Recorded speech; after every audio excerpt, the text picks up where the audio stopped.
funny story I heard about 12 years back. It was on gaining a loyal set of subscribers if you are in the business of publishing weekly newsletters. That was the time when stock markets were booming. The businesses of stockbrokers, mutual fund distributors, insurance agents selling ULIPs was also booming. There was also a huge demand for stock analysts peddling research reports, publishers selling news subscription newsletters. So the story goes like this. The publisher collects a data bank of 10 lakh people. He sends these 10 lakh people a free newsletter in which he predicts that the market will move in a particular direction by the end of the week. To half of the people, he says that it will go up, and to the remaining half, he says the opposite. Next week, he sends the newsletter to only half the people to whom the prediction has come out right. But again says market will go up to 50% of the people, and to the remaining 50%, he says the market will go down. Every week, he repeats the process. The number of persons receiving the newsletter is reducing by half, but those who continue to receive it are the ones who are getting correct predictions. By the end of 10th week, the list is reduced to 1800 odd people who have received correct predictions for 10 weeks continuously.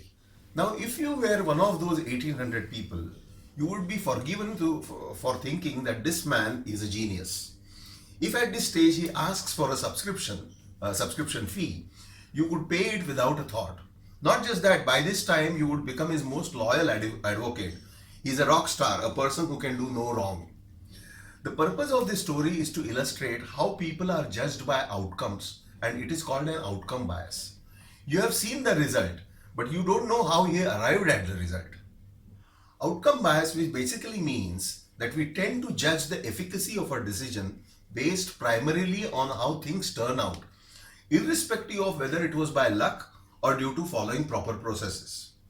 Outcome bias is evident everywhere. Some everyday examples. You have cough and fever. It must be this X disease. I had this last week and I was cured by this medicine. Okay, take this 3 times a day. Don't drive, you have had too much to drink. Oh, don't worry, I am used to this. I have done this many times before. Never had an accident.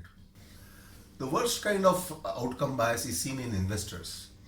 My neighbor made a killing in real estate. I want to invest my money there. This mutual fund scheme has given the best returns in last 1 year. Give me the application form. Outcome bias is a problem because it leads us to repeat poor decision making based on outcomes rather than on the process used to obtain the outcome. It is almost always better to have an informed decision than to make a decision based on gut feelings, in haste, etc. This gives you a much higher chance of a successful outcome. It's important for us to evaluate our actions. Instead of focusing on outcomes, we need to focus on the process as a whole. How was the decision taken? What information we had when we took the decision? Did we think of alternatives? Did we take opinions of more people? Could we have looked for more data? By evaluating the processes as well as the outcome, we can make better decisions in the future. This is Yogin Sabnis and you are watching the VSK YouTube channel. Do subscribe for regular updates. Thank you for watching.